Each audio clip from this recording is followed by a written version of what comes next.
Gravação iniciada. Bom dia a todos. Hoje é dia 13 de maio de 2025. Declaro aberta a sessão da segunda Câmara Julgadora do Tribunal de Impostos e Taxas. Temos 3 processos em pauta. Hoje, com a composição titular, eu como presidente, Dr. Argos Gregório como vice-presidente, Daniela Rodrigues Gonçalves e Samuel de Oliveira Magro. Pela representação fiscal, Luciana Carvalho Duarte. Vamos iniciar pelo processo. Está aqui presente a doutora Renata Santos Duarte. Já foi feito na sessão passada, já houve a sustentação oral, então a doutora Renata está apenas acompanhando o julgamento de hoje. Então, Ossis Medical Comércio, Importação e Exportação S.A. O relator é o doutor Samuel de Oliveira Magro, AIN é o 5035337. Passo, então, a palavra ao ilustre relator para proferir o seu voto. Doutor Samuel, com a palavra. Obrigado, senhor presidente. Inicialmente, bom dia a todos os presentes. O caso, né, ele está bastante fresco na memória de todos. Trata aí da questão de uma isenção do produto Bonalive ou Bonalive, não sei, porque é um produto importado, talvez Bonalive, que é um enxerto ósseo, né? Um creme lá, um enxerto ósseo. E vocês lembram também que há aí uma discussão judicial contra a Fazenda Nacional com relação à classificação desse material, né? A Receita Federal classifica lá como numa determinada posição e o contribuinte entende que é uma outra posição da tabela NCM e obteve aí um provimento liminar, né, ou uma tutela provisória aí do seu direito de classificar nesse código que ela entende o correto. Então, esse é o cenário, vocês se lembram bem. Eu passo, então, agora a leitura do meu voto.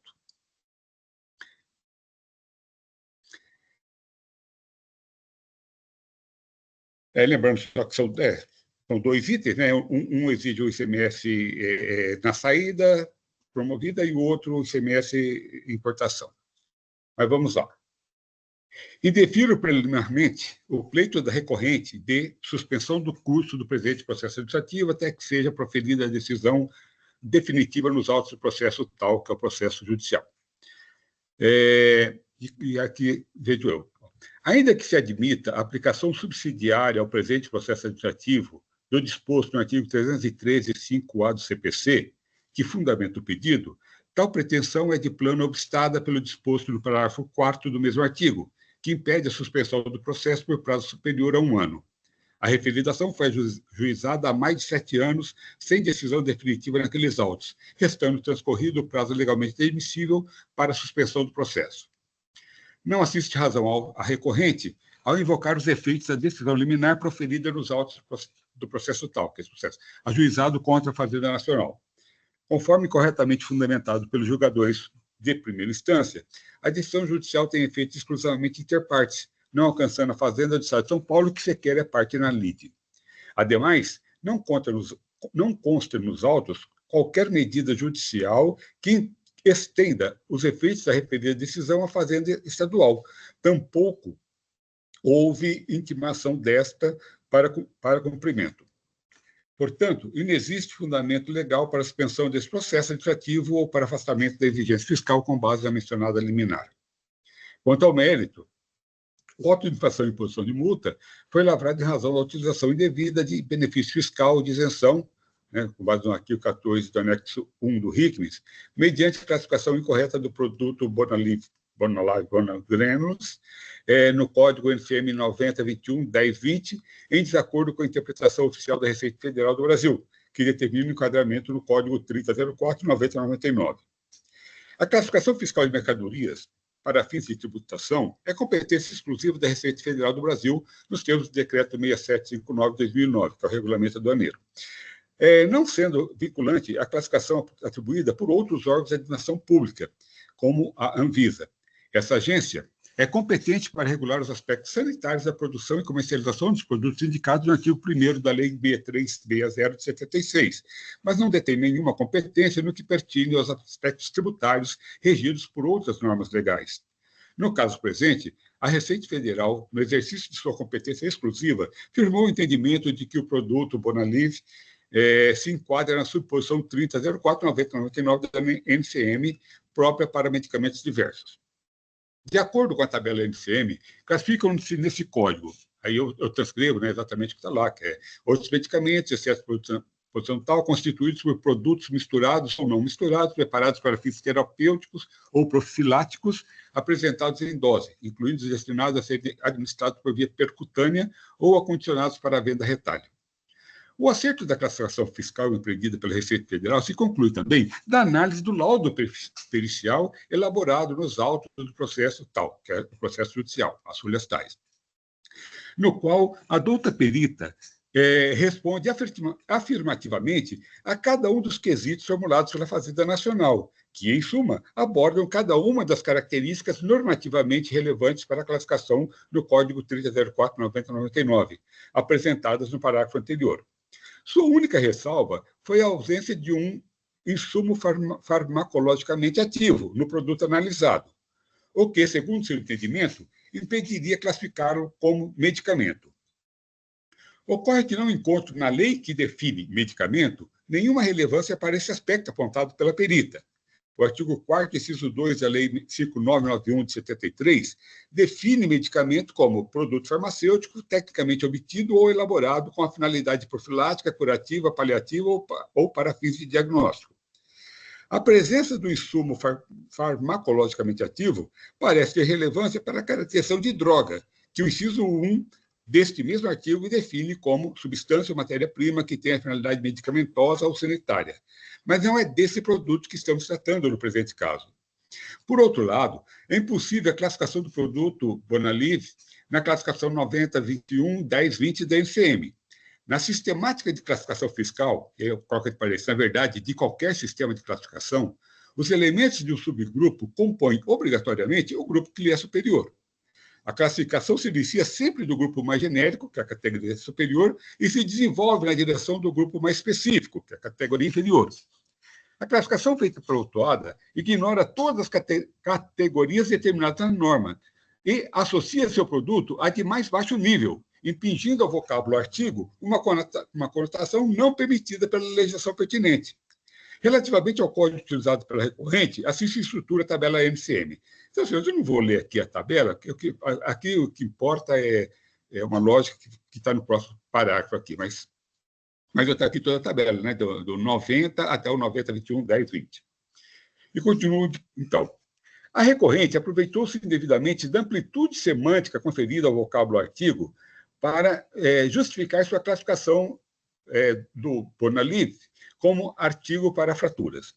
Aos leigos, essa assertiva está perfeita, pois fora do ordenamento jurídico tributário, ela faz bastante sentido, como fez sentido para a farmacêutica bioquímica, que elaborou, com indiscutível esmero técnico, o laudo pericial citado acima. No entanto, nessa área tributária, aquele vocábulo tem um significado bem mais restrito, limitado pelas regras de interpretação impostas pelo ordenamento próprio. Uma mercadoria só pode ser classificada na posição 90.21.10.20 se apresentar as características exigidas nas posições 90.21.10, 90.21 e 90. Como mostrado acima, a classe mais elevada, 90, engloba apenas dois grupos de objetos, os instrumentos médicos cirúrgicos e os aparelhos médicos cirúrgicos. As classes inferiores mencionam artigos e aparelhos. Como a referência aos aparelhos se mantém em todas as subclasses, por decorrência lógica, o vocábulo artigo se refere àquilo que falta para complementar o universo original, que são os instrumentos. Assim, na descrição desse código NCM, o termo artigo não se refere a objeto qualquer, mas especificamente ao instrumento. O dicionário Michaelis define instrumento como qualquer ferramenta utilizada como meio mecânico para executar o trabalho, e aparelho como conjunto de peças, ferramentas, utensílios ou instrumentos destinados a executar o trabalho ou prestar um serviço. O produto Bonalive, de acordo com o material juntado às folhas tais, é um enxerto ósseo apresentado na forma de grânulos de vidro biativo ou em pasta, aplicado diretamente em cavidades ósseas. É utilizado para preencher fraturas, mas não é instrumento nem aparelho médico-cirúrgico, restando impossível sua classificação na posição 9021-1020 da NCM. Em conclusão, a aplicação de benefício fiscal vinculado a essa classificação incorreta configura infração à legislação tributária, corretamente descrita e capitulada na inicial. Não tem aplicação ao caso presente o disposto no parágrafo único do artigo 100 do CTN, no qual a recorrente fundamenta seu pedido de afastamento da penalidade aplicada. A tutela de urgência obtida em caráter precário na ação judicial que move contra a Fazenda Nacional não se enquadra em nenhum dos 4 incisos desse artigo, que caracterizam as normas complementares à legislação. Relativamente ao caráter confiscatório da multa aplicada, não há como prosperar tal alegação. A multa deve ser proporcional ao dano causado pelo infrator, de forma a desestimular a conduta infracional. Se a recorrente entende grave a penalidade aplicada, também o legislador paulista entendeu grave sua conduta. A penalidade aplicada está conforme disposto na legislação e não nos cabe indagar se a multa definida pelo legislador é ou não elevada. Assim, pelo exposto, conheço de recurso ordinário e nego-lhe provimento, mantendo na íntegra a decisão recorrida. Senhores, então esse é o meu voto aí que eu coloco para conhecimento e apreciação dos senhores. E fico aqui à disposição para qualquer dúvida, qualquer questionamento. Obrigado, doutor Samuel. Cumprimento pelo voto proferido, muito bem fundamentado. O processo está em discussão.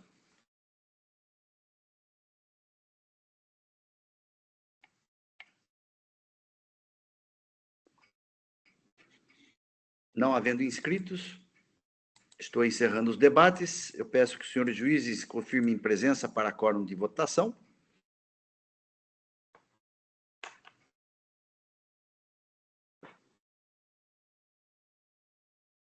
Votação encerrada. Aliás, todos já confirmados, desculpe.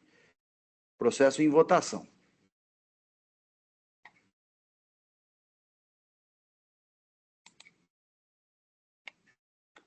Agora sim, votação encerrada.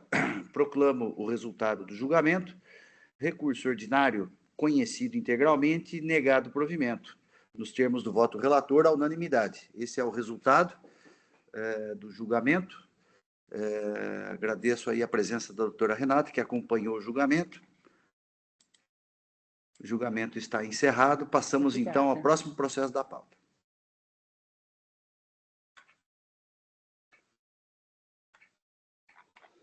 Próximo processo da pauta, Volkswagen do Brasil, o AIN ao 5023-060. O relator, doutor Argos Magno de Paula Gregório, é um recurso ordinário, não há inscrito para sustentação oral. Então, eu passo a palavra ao ilustre relator para proferir o seu voto. Muito bem, presidente, muito obrigado. Cumprimento a todos os meus colegas, cumprimento a representação fiscal na pessoa da doutora Luciana, cumprimento também os que nos dão suporte, especialmente o Oswaldo, e eventualmente aqueles que nos assistam.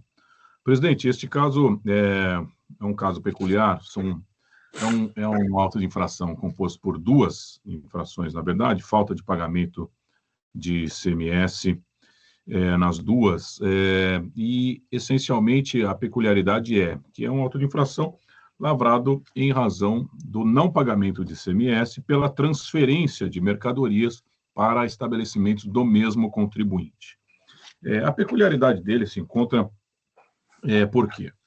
Porque, usualmente, esse tipo de processo, eu já muito voto no sentido de não incidência de ICMS, quando a mercadoria é transferida para estabelecimentos do mesmo contribuinte, localizados em mesmo estado, mesma unidade da federação ou não, e também pelo fato de inexistir transação econômica nessa transferência, eu sempre votei no sentido de não incidência de ICMS. O que acontece é que, ao longo aqui desses anos, apresentada e levada a matéria para o Supremo Tribunal Federal, tivemos aí entendimentos ali proferidos pela Corte Máxima do nosso país e que, ao final, foi levada à sede de embargos para se definir se aquele entendimento, quando e a partir de quando ele seria aplicado, né?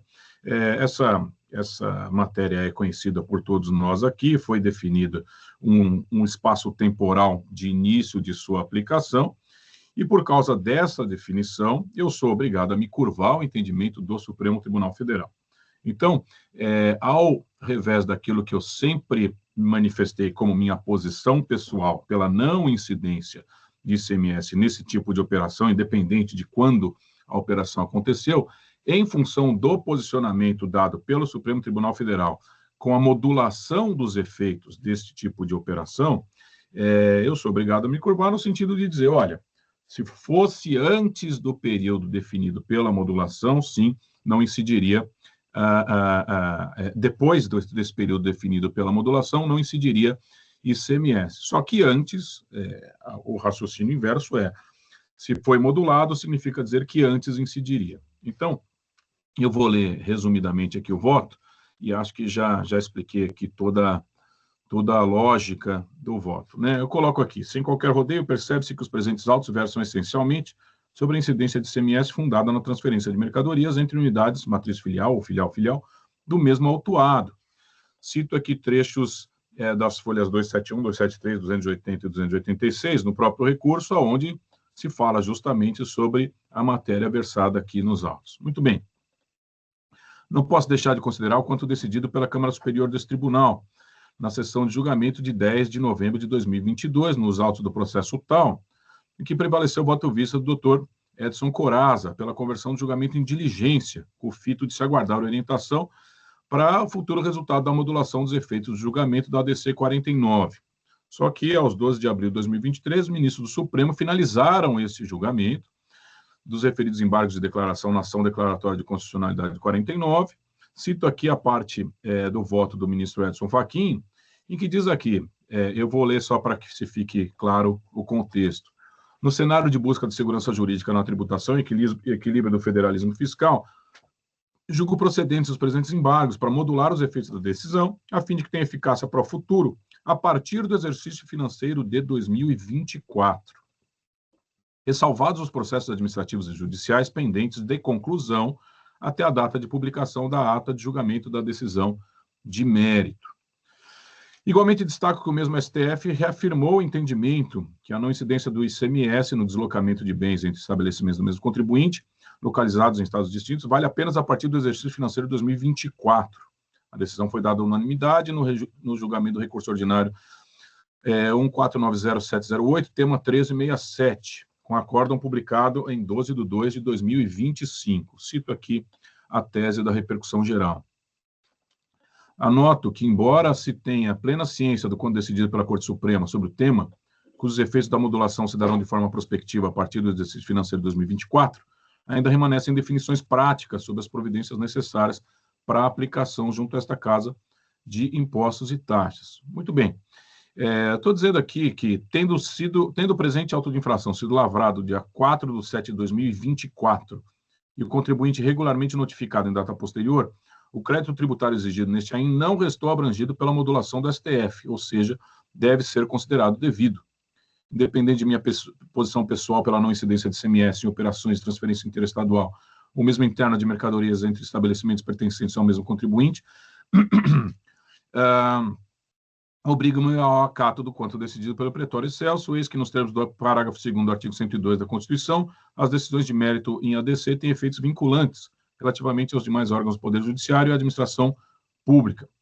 Desta feita, em relação aos itens 1 e 2 do presente AIN, há de prevalecer a regra do artigo 12, inciso 1º da Lei Complementar 86, no sentido de incidir o ICMS na transferência de mercadorias entre estabelecimentos do mesmo titular, pelo princípio da legalidade estrita, que rege o direito tributário, artigo 150, inciso 1º da Constituição e artigo 97 do CTN. Ante o exposto, entendo que os argumentos riscados junto ao subitem A1 devam ser analisados, maiormente em razão de se tratar de atribuição pela contribuinte de alíquota diversa daquela prevista pela legislação paulista, independente de se tratar de operações de remessa de mercadorias a estabelecimentos de titularidade do mesmo contribuinte. Então, eu passo a analisar os argumentos aqui do item 1. Cito os argumentos do fisco, cito os argumentos do contribuinte. Compulsão dos autos e revisitando quanto decidido em sede monocrática, obriga a fazer coro com o que encontro junto ao item 8.3.1 da decisão, cujo teor aqui que transcrevo já incorporado às minhas razões de decidir. Cito trechos da decisão com relação a essa transferência. Portanto, o valor total do ICMS apurado pelo fisco, detalhado no anexo de folhas 12 a 29, está correto. Concluo. A despeito da alegada nulificação numérica dos eventuais créditos oriundos da aplicação de alíquota de 12%, escolhida pelo contribuinte quando da emissão das notas fiscais respectivas às operações descritas no item 1.1 deste AIN, fato é que se mostra correta a cobrança da diferença entre a alíquota de 18% prescrita na norma e a de 12% utilizada pelo contribuinte ao seu critério próprio, ou seja, ao arrepio da lei. Ademais, destaque que os valores constantes do referido anexo de folhas 12 a 29 não foram enfrentados pontualmente pela recorrente, por força da extensão de sua tese, a qual, per se no caso de ser acatada, seria forte o suficiente a desconstituir a infração como um todo. Em reforço, transcrevo integralmente e reputo percussientes as observações que encontro junto ao parágrafo 21 do bem elaborado parecer da Lavra da Representação Fiscal, folhas 306, a quem desde já rendo minhas homenagens. Eu vou ler aqui. Portanto, ficou evidenciado nos autos a utilização indevida da alíquota de 12%, e não a alíquota correta exigida pela legislação. A autuada, embora notificada, não conseguiu demonstrar as razões pelas quais utilizou essa alíquota de 12%, consoante se verifica nas provas juntadas aos autos, em especial o demonstrativo do fisco, as notas fiscais e as notificações e respostas. É o que igualmente constato. Argumentos afastados, item 1.1 mantido. Evitando repetições desnecessárias em relação à aplicação da súmula 166, tema 1099 e ADC 49, revisitados pela recorrente junto ao item A2, iniciadas folhas 280 do seu recurso, passo a enfrentar os argumentos em relação ao item 1.2 do AIN, trazidos às folhas 286 seguintes. Como anteriormente apresentado, trago à lume a tônica do quanto argumentado pela recorrente e quanto argumentado pelo fisco. Vamos lá. Como se depreende da leitura dos argumentos, afirmou-se categoricamente que as operações descritas no item 1.2 correspondem à transferência de mercadorias destinadas a uso e consumo do estabelecimento destinatário, quais estariam, portanto, fora do alcance da incidência do imposto, na forma prescrita pelo artigo 7º, inciso 15 do regulamento. Ao revés do quanto afirmado pela recorrente, salta aos olhos o fato que a mesma, fonte própria, quando da emissão das notas fiscais descritas na exordial, informou no campo da natureza de operações das notas fiscais, transferência de mercadorias recebidas de terceiros, utilizando-se para tanto CFOP 51 e 52. Ainda que a recorrente tenha argumentado tratar-se dos objetos referidos de pneus a serem utilizados em testes de durabilidade veicular, os quais, após o uso, seriam inutilizados e, portanto, estariam fora do alcance da incidência tributária, a falta de estorno do crédito relativo aos respectivos bens transferidos sem destaque de ICMS, aliada à utilização do CFOP 51 e 52, relativo à transferência de mercadorias, ao invés do correto CFOP 5557, no caso de transferência de materiais de uso e consumo, desqualificam duplamente o quanto alegado. Corrobora aqui o afirmado e deita a verdadeira pá de cal sobre os argumentos manejados, o fato de que, assim como o estabelecimento autuado localizado em São Bernardo do Campo, estabelecimento de destinatário situado em Taubaté igualmente se utilizou do mesmo CFOP, qual seja 51 e 52, sem qualquer contestação ou questionamento, escancarando, pois, tratar-se de transferência de mercadorias e não de bens destinados ao uso e consumo, como pretendido pela recorrente. Do contexto, então, para mim, a conclusão alcançada pelo julgador monocrático. Transcrevo aqui. Tratando-se o item 1.2 justamente da cobrança da alíquota de 18% incidente sobre operações internas, consoante previsão da norma, os argumentos trazidos pela recorrente, seu recurso não merecem acolhida. Não menos importante, no que toca ao tópico intitulado da não incidência de juros de mora sobre a multa, embora reconheça digna de todas as loas da doutrina e jurisprudência trazidas aos autos, entendo que tal matéria não merece sequer ser conhecida, esse contraído a súmula 13, editada por esse Tribunal de Taxas. Cita aqui o texto da súmula 13. Desta feita, resta-se incabível o afastamento da legislação bandeirante como pretendido pela recorrente, dado que, nos termos do artigo 52 da 13457, a súmula tem caráter vinculante no âmbito dos órgãos de julgamento das delegacias tributárias de julgamento do Tribunal de Impostos e Taxas, assim como o artigo 45 da mesma lei prevê que não serão processados recursos que contrariem súmula do TIT. Por tais razões, tais alegações não merecem sequer ser conhecidas. Em tempo apenas por amor à argumentação, depende da leitura do DDF de folhas 2 a 6, que os fatos geradores constantes presentes AIN, 31/1 de 2020 a 31/12 de 2021, se deram após a vigência da Lei Estadual 16.497, razão pela qual já foi aplicada ao quantum exigido a Selic, diga-se mandatória a partir de 1/11 de 2017, nos moldes do artigo 7º do Decreto Bandeirante 62761. Qualquer pedido no sentido de aplicação da Selic, assim como encontrado as folhas 291, esvazia-se por si mesmo, não merecendo sequer conhecimento. Diante do exposto de tudo quanto dos autos se verifica, conheço parcialmente do recurso ordinário aviado, para, em relação à parte conhecida, negar-lhe provimento. É como voto que ora submeto ao crivo de meus pares. Portanto, presidente, como disse aqui no começo, eu sempre votei no sentido de não incidência do ICMS, mas me curvo aqui ao STF e ao entendimento aplicado com relação à modulação dos efeitos dados na ADC 49, para entender pela incidência, entrar no mérito com relação às alíquotas aplicadas equivocadamente e, neste caso concreto, negar provimento ao recurso aviado. Obrigado, doutor Argos. Cumprimento pelo voto proferido, também muito bem fundamentado. Essa questão da DC 49, realmente, ainda falta mais um passo para ficar definitivo, porque o tema 1367, que reafirmou a jurisprudência do 49, ele ainda tem embargos, a declaração, para tentar modificar os efeitos da modulação. Mas o que importa é o que está valendo a modulação hoje, né? Então, foi publicado e o que está valendo é essa. E é claro que o tribunal, assim que transitar em julgado esse tema 1367, vai fazer uma monotemática para definir tudo, né? Então, estamos nessa situação e já adianto aqui que vou acompanhar o ilustre relator.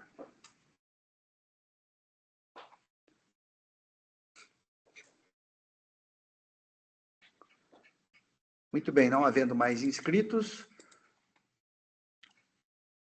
peço que os senhores juízes confirmem presença para quórum de votação.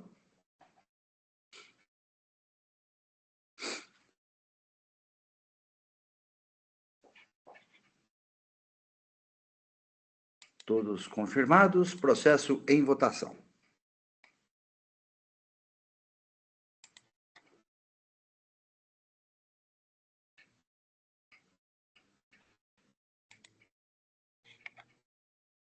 Muito bem, votação encerrada. Proclamo o resultado do julgamento.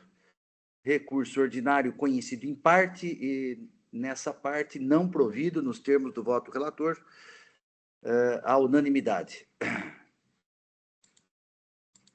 Julgamento encerrado. Passamos, então, ao próximo processo da pauta, que é o último de hoje, na verdade. RFC Cavaco Distribuidora de Alumínio. Eu sou o relator. O AIN é o 4.114.749. Não há inscrição para sustentação oral, passo direto ao voto, portanto. Bem, esse processo são duas acusações fiscais, elas decorrem de documento fiscal inidôneo, né? Basicamente isso. O item 1 é falta de pagamento de imposto por quebra do diferimento, infração ao artigo 428, inciso 3 do RICMES. Venda a estabelecimento com inscrição estadual declarada nula. O item 2 é crédito indevido por documentos fiscais inidôneos, artigo 59, parágrafo 1º, item 3 do RICMES, né? Bem o clássico, esse daqui, o item 2 é o clássico, né? Então, existe aqui um recurso de ofício, porque a decisão de primeira instância acabou reconhecendo a absorção do item 2 pelo item 1, né? E por isso foi interposto o recurso de ofício. E o recurso ordinário, manejado pelo contribuinte, pede o cancelamento do item 2, né? Então, vou tentar aqui resumir o máximo possível, né? Então, o recurso de ofício tem por objeto o restabelecimento da acusação fiscal do item 1 do AIN, sob o argumento de que as infrações dos itens 1 e 2 são autônomas, com incidência do disposto no parágrafo 5º do artigo 85 da Lei 6374/89. A decisão recorrida foi pelo cancelamento do item 1, na medida em que a referida acusação fiscal é absorvida pelo item 2, que é de crédito indevido, com fundamento no artigo 85, parágrafo 3º, item 1 da Lei 6374/89. O apelo oficial não merece prosperar, isto porque a sanção tributária do item 1 do AIN foi capitulada no artigo 85, inciso 1, letra L. Já no que tange ao item 2, a capitulação da multa fiscal foi no artigo 85, inciso 2, letra C, da Lei 6374/89. Com efeito, incide a regra do artigo 85, parágrafo 3º, item 1 da Lei 6374/89, que veda a acumulação de multas fiscais nos seguintes termos. Aqui eu transcrevo a norma. Não é o caso de se perquirir se as infrações são autônomas ou se uma é meio para a consumação da outra, eis que deve ser aplicada a regra expressa pelo princípio da legalidade estrita que rege o direito tributário, ex vide o artigo 97 do CTN. Então, nesse caso aqui do recurso de ofício, eu entendi que a decisão de primeiro grau está correta porque aplicou uma regra específica para esse caso, né? Então, o item 1 aqui, o parágrafo 3º, o item 1, ele é bem claro, né? que não pode acumular essas penalidades. Então, por conta disso, eu estou acatando aqui, aliás, eu não estou acatando o recurso de ofício e mantendo, portanto, a decisão de primeira instância. Com relação ao recurso ordinário, tem aqui uma questão de conhecimento, que é a confiscatoriedade da multa fiscal, né? Eu não estou conhecendo por conta do artigo 28 da Lei 13.457. O contribuinte também alega preliminar de nulidade do auto de infração, porque a ordem de serviço não foi juntada no auto de infração, né? Não acompanhou o auto de infração. Mas eu estou afastando, já é um entendimento que eu manifestei em outros julgamentos, que a ordem de serviço não é requisito essencial para instruir o auto de infração, conforme o artigo 34 da Lei 13.457. Diante disso, eu entendo que o que importa é que a ordem de serviço fiscal ela seja efetivamente expedida, né? E isso aconteceu, a ordem de serviço foi expedida antes da lavratura do auto de infração, antes da notificação do contribuinte, e depois foi juntada no processo e consta lá as folhas 224 e 266, né? Juntamente com os pedidos de verificações fiscais, né? Então, eu estou, então, diante disso, entendendo que não há nenhuma irregularidade por conta disso, né?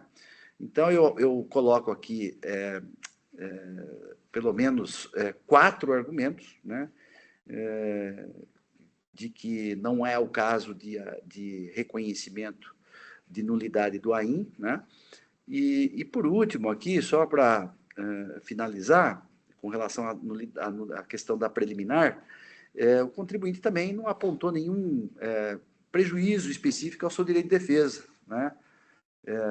Ele fez algumas alegações genéricas, né, que isso dificultaria a sua defesa, mas não apontou nada de específico. Então, diante disso, eu já estou adiantando aqui que eu estou afastando, né, a preliminar. Ele também alega aqui a questão a segunda preliminar, a questão da consunção, mas isso já foi definido pelo recurso de ofício. Então, estou afastando as preliminares aqui. Com relação ao mérito do recurso, o item 2, como eu disse, é crédito indevido de ICMS, documento fiscal inidôneo, né? Então, eu vou bem resumir aqui a minha análise das provas dos autos e concordando nesse aspecto com a decisão de primeira instância, que a empresa Alves e Pedroso Atacadista teve claramente demonstrada e comprovada a sua irregularidade da inscrição estadual por inexistência de estabelecimento. O PCN aqui foi bem categórico e bem demonstrou, através de todos os elementos, né, colhidos, que realmente a empresa é inidônea e teve, portanto, os efeitos da nulidade da inscrição estadual retroativo, né, com efeito retroativo. E aí, através aqui do entendimento da jurisprudência do STJ e do próprio TIT, né, súmula 509, então, o contribuinte tem que, pelo menos, comprovar a efetividade das operações e a boa-fé do contribuinte. E na análise que eu fiz aqui, o contribuinte, ele não demonstrou cautelas, né, que tenha tomado as cautelas lá do artigo 22A, né? Não teve nenhum se integra, não justificou nada. Com relação às tratativas, né, ele não fez tratativa direta com o contribuinte. Ele mesmo declarou que uma empresa que seria fornecedor dele, também isso não ficou demonstrado nos autos, né, claramente, que a SG Indústria e Comércio, ela comprava, vendia e transportava a mercadoria pela autuada, né? Então, ela nunca tratou diretamente, não fez tratativa alguma, né, com a empresa, né, com a empresa inidônea, né? E isso está demonstrado até pelos e-mails que foram anexados, né, no auto de infração, que quem negociava era a própria essa terceira empresa que não era autuada, né? O transporte, como eu já havia mencionado, também era feito pela essa empresa SG Alumínios, né? porque ela comprava, vendia e transportava em nome da autuada. Então, não há comprovantes, então, de transportes, né? Não tem indicação de veículo, de motorista, de nada, né? E os pagamentos, foram juntados alguns comprovantes de pagamento, e com relação aos pagamentos, estou concordando com a análise feita pela decisão de primeira instância, que não há como você conciliar os comprovantes com as notas fiscais, né? E eu transcrevi aqui trecho da decisão, que eu adoto como razões de decidir, as folhas 711, né? Então, também com relação aos pagamentos, eu entendo que não restou demonstrada a regularidade, ou não é adequado aqui a comprovação dos pagamentos. E sendo assim, sendo o crédito do imposto ilegítimo, não há que se falar, então, no princípio da não cumulatividade. Então, essa foi a análise que eu fiz das provas dos autos, que está aqui no meu voto, que eu estou aqui bem resumindo, né? E, na verdade, concordando, né, na linha de entendimento da decisão de primeira instância. Então, eu estou aqui negando provimento ao recurso ordinário em relação ao item 2, no mérito, mas eu estou acolhendo o excesso de juros de acordo com a súmula 10. Então, eu conheço do recurso de ofício e nego provimento. Conheço em parte do recurso ordinário e na parte conhecida dou parcial provimento apenas para limitar os juros nos termos da súmula 10. Então, esse é o meu voto que eu submeto aos senhores. O processo está em discussão. Doutor Samuel, pediu a palavra.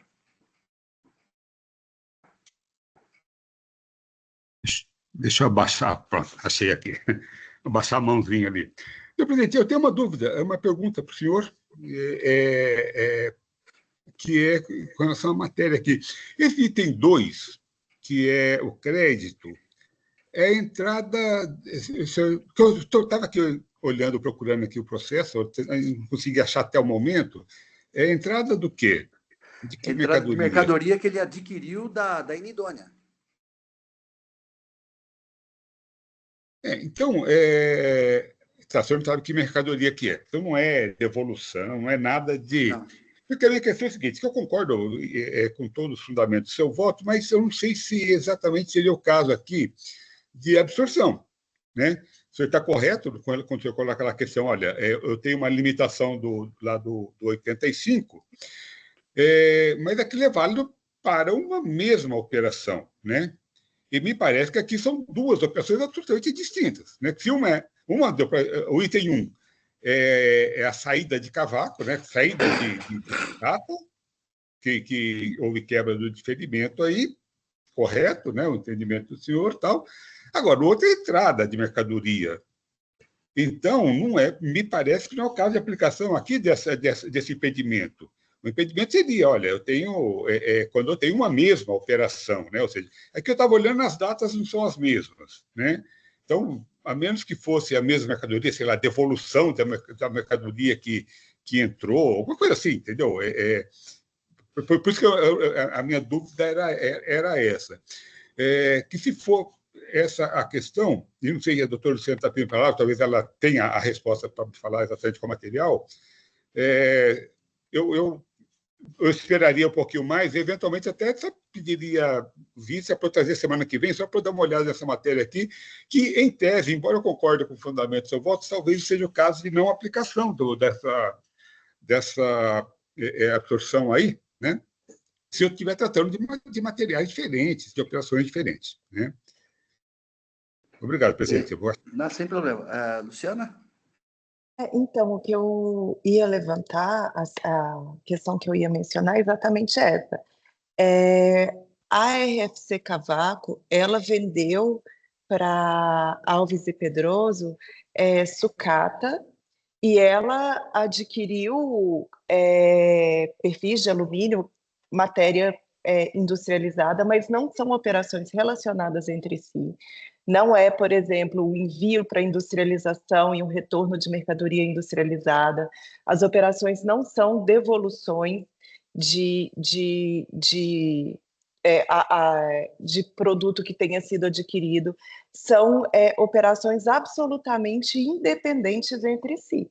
As operações do item 1, que são a remessa de mercadoria com um destinatário falso, que houve a quebra do diferimento, e as operações do item 2, que é o crédito indevido por entrada de mercadoria com documento inidôneo.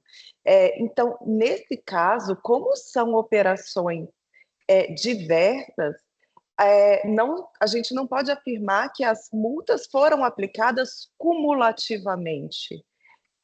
O artigo 85, parágrafo, agora me fugiu, se não me engano, o parágrafo 3º, ele veda a aplicação cumulativa da multa. Não é uma operação cumulativa, já que são uma aplicação cumulativa de multa, já que são operações que não têm nenhum vínculo entre si, além do fato de terem sido realizadas entre as mesmas empresas. Então, a gente não pode, eu entendo, né, a representação fiscal entende que a vedação ela não é aplicável nesse caso, já que não há aplicação cumulativa, já que são operações que não têm nenhuma vinculação entre elas, e não seria realmente o caso de se aplicar a absorção a essas operações. E só para ressaltar também, se não me engano, a decisão de primeira instância, ela não, eu vou até verificar novamente, mas ela não cancelou o item 1. Ela aplicou a absorção da multa, mas ela manteve o item 1 e o imposto que foi exigido no item 1 permanece sendo exigido. A construção foi aplicada apenas à multa. O item 1 ele não foi cancelado. No item, né? Mas o que eu queria ressaltar é isso, que, como o Samuel falou, as operações são completamente independentes. Aqui o Samuel me falou, eu comecei a pensar aqui, a Luciana complementou com mais detalhes aqui, e eu acho que vocês têm razão. Se vocês me permitirem, eu vou reformular meu voto. Né? Assim, eu acho que vocês têm razão mesmo, porque, inclusive, esse detalhe aqui da decisão de primeira instância, que manteve, quer dizer, não, a consunção, ela absorve, não é só a penalidade, absorve a acusação fiscal, né? Eu nunca tinha visto uma decisão nesse sentido, de você absorver só a penalidade e manter, realmente está desconectado aqui. Eu acho que eu estou aqui reconhecendo aqui que houve um equívoco aqui da minha parte, eu vou reformular o voto, tá bom? Tá ótimo. Vocês podem me... Doutor Argos, por favor. Está sem som, ó. Tá fechado o microfone, Argos. Não. Não, o microfone está aberto, mas nós não estamos te ouvindo. Está aberto, está aparecendo aqui que está aberto o microfone.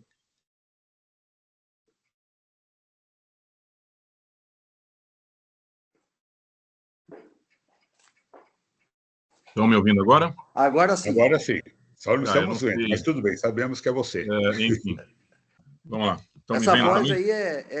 É uma outra câmera. Realmente, não, a voz presidente, não tem como negar que é do Dr. Argos. Né? Eu ia perguntar justamente na mesma linha um pouco daquilo que falou o doutor Samuel e a doutora Luciana, eu ia perguntar se existia coincidência de datas entre as operações para saber se, eventualmente, elas pudessem ser consideradas como uma consequência da outra ou uma vinculada à outra, caso tivessem sido realizadas na mesma data. Então, você poderia até presumir, não, olha, foram operações, eu vendi para cá, eu comprei para cá, eu fiz tudo na mesma data, elas estariam ali vinculadas. Mas se não há essa coincidência, eu realmente também sou obrigado a concordar com o que colocaram aqui, tanto a representação fiscal quanto o doutor Samuel. Não faria... Não que não fizesse sentido, eu não posso ir a tanto e falar daquilo que foi decidido nesse sentido, mas não há causa para que se determine essa absorção de penalidade uma pela outra, normalmente pelo fato de não existir vinculação entre as operações. Ponto. Poderia até ser a critério do juiz ele entender, não, tá, essa conduta levou a outra e uma coisa absorve a outra. Mas eu acho que não é o caso, não. Eu realmente também tendo a acreditar que talvez aquilo que foi decidido não está muito bem pontuado. Então, já que o senhor vai reformular, acho que dispensa aqui pedir vista ou qualquer coisa nesse sentido, porque eu também acho que tem razão aqui aquilo que foi ponderado. Tá, obrigado, doutor Argos. Doutor Argos também na linha do que disse o Samuel e a Luciana, né? Então, se vocês me permitirem aqui só fazer a reformulação, eu posso até dar 10, se vocês me derem 10 minutinhos aí, quiserem tomar um café, ou aguardo aí. Pode ser? Presidente. Vou aceitar Oswaldo, um cafezinho. poderia colocar aí o aviso de intervalo? Assim a gente posso fazer aqui com tranquilidade aqui tá bom? Retorno em breve, minutinho só.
Muito bem, Oswaldo. Obrigado aí pelo aviso de intervalo. Pode retirar. Podemos voltar.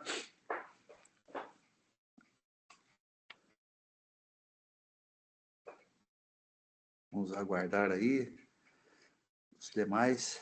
Eu já abri a câmera aqui, mas ela não está voltando, não. Deixa eu... O vídeo não foi possível. Ah, voltou. Presidente, vocês me escutam? Sim. E vemos também. E vemos também. Obrigado. Pessoal, Daniela.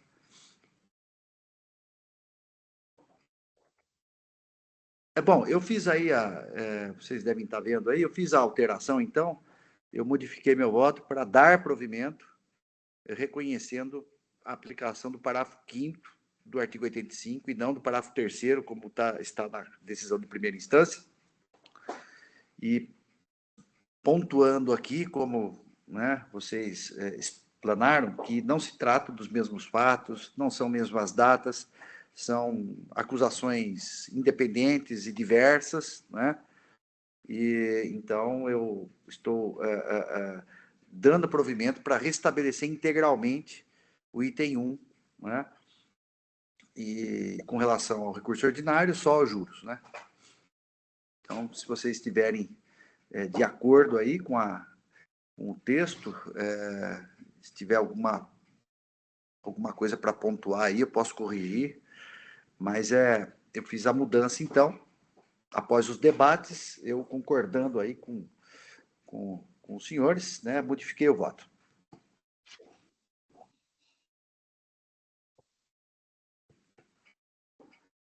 Acho que a Daniela está conosco, será? Vou mandar uma mensagem para ela. Está na fila do café, eu acho. A fila está grande.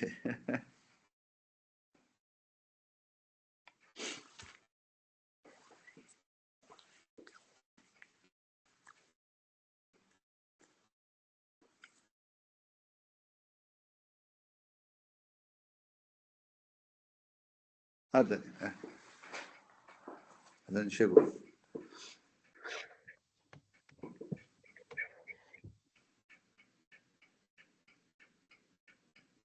Oi, Dani. Muito bem. Então, eu fiz a modificação, eu já fiz a modificação do voto, né, dando provimento, alterando, reconhecendo que os fatos jurídicos, né, do item 1 e do item 2 são totalmente diversos, não tem nada a ver uma acusação com a outra, então não era o caso de aplicação lá do parágrafo 3º do 85, sim do parágrafo 5º. Então, resumidamente, foi isso. Então, eu estou restabelecendo integralmente o item 1. E concordando com a decisão de primeira instância, com o mérito do item 1, né? Porque, afinal de contas, estão interligados, né? Inidôneo, da mesma empresa, enfim, né? Então, eu fiz essa observação também no final aí do meu voto de mérito aí também, para não haver nenhuma dúvida com relação ao mérito do item 1, né? Estou também concordando com a decisão de primeira instância e pelos mesmos fundamentos do item 2, eu estou mantendo o item 1. Assim fica bem claro aí. Ok? Posso, então, encerrar os debates? Vamos lá. Muito bem. Estou encerrando os debates. Peço que os senhores juízes confirmem presença para a quórum de votação.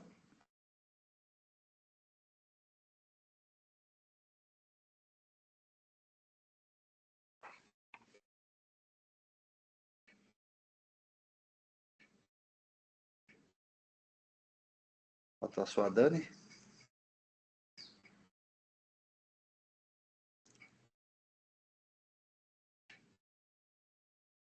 O meu caiu aqui, estou voltando. Ah, tá. Tudo bem. Te aguardo.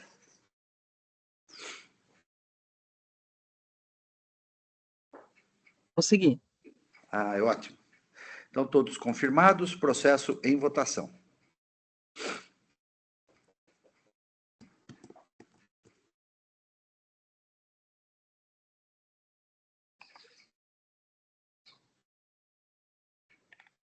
Votação encerrada, proclamo o resultado do julgamento. Recurso ordinário, conhecido em parte, parcialmente provido apenas em relação aos juros. recurso de ofício conhecido e provido para restabelecer integralmente o item 1, à unanimidade, nos termos do voto relator. Julgamento encerrado, e com o encerramento deste julgamento, deste processo, nós encerramos, então, a pauta de hoje. Estou encerrando a sessão de julgamento no EPAT. Declaro encerrada, então, a sessão da segunda Câmara Julgadora na data de hoje. Visualizando aqui a ata.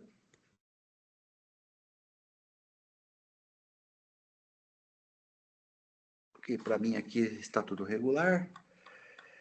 Então, Oswaldo, podemos então encerrar a gravação. Cumprir